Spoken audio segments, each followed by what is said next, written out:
ito ang bahay nila. Pupunta na tayo sa bahay nila. Medyo nakadito.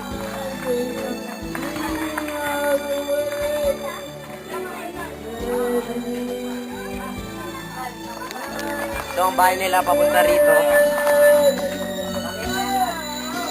Double sounds na. Ito ang bahay nila. Kawawa naman po sila. Tara na.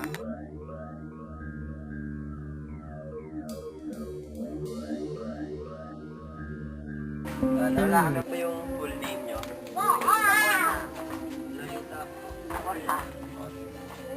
Si Lola Lolita Borja po. Ilang taon na po kayo? 75.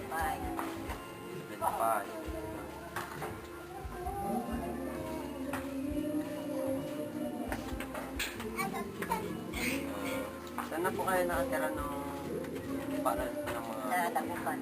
Tagupan po. Pero nagpakain kami sa Kalasyaw. Ang tiempo ng panahon ng hapon. Ano? Ano ka? Silip.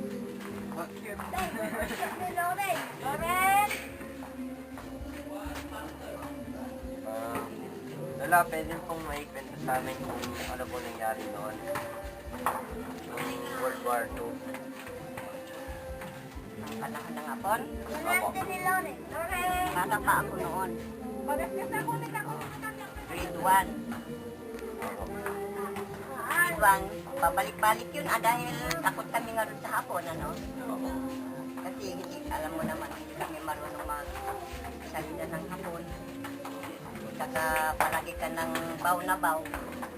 Yung makikita mo sila, alam mo sa kanila kahit ano, sa anong sulok nandun ay mga hapon, nakabayoneta.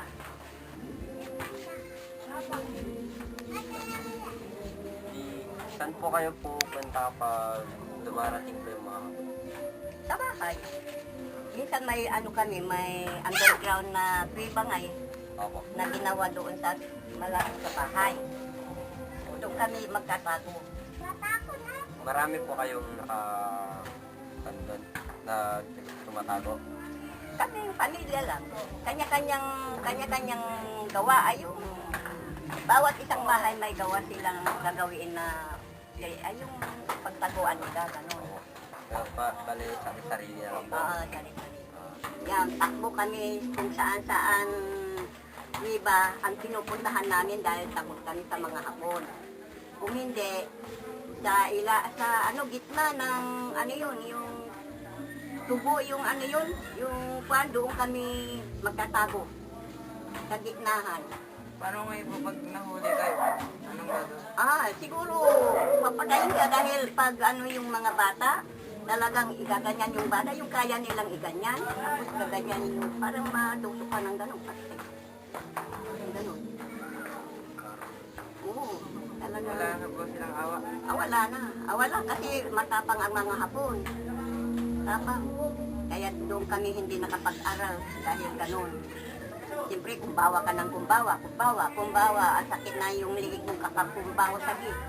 Bawat kwarto nandun yung mga, doon. Ano po yung guro nyo? Hapon rin po? Hindi, Pilipino, pero may yung translation nga kung ano yung sasabihin yung guro, i-translate nila sa hapon. Ganun. Kasi hapon naman, hindi marunong mag-English, ano. Hapon lang yung mga Japanese squad nila. Stop. Yung trabaho nung panahon lang po naman. Trabaho ng mga tao? Opo, mga magulang nyo po. Ay, magulang ko, nagtitinda ng bigas. Bigas, mga darak, mga ganun, yung mga kopra. Ano po yung kopra? Yung nyugngay, nyug na iluto, maging kopra. Yun, yan ang tinatakal nilang talog. Kakainin ng baboy. Noon po, kumukuha rin po sila ng mga pagkain. Yung mga hapon? Opo. Hindi. Mayroon silang sarili. Hindi po sila nakunguha sa Hindi po sila farm. Kumukuha sa mga tao? Hindi.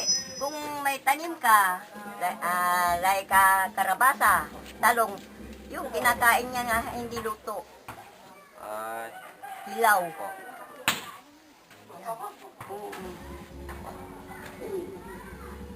Ano ba yung mga paborito niyong pagkain doon? Sa kanila. Hindi kami umaano dahil takot kami sa mga hapon. Paano po pag sinuway niyo sila? Kaya hindi kami masyadong lumalabas kasi pag lumabas ka, lalo sa mga babae, talagang ang gusto nila, maging asawa nila. Magiging asawa mo nila agad? Oo, agad asawain nila yun, lalo kung dalaga. Ay, asawain nila. Ganon. Kung may asawa ka, hindi naman sila mag-ano, hindi ka pipilitin. Pero kung dalaga ka, kunyari, friends muna bago mag-asawa.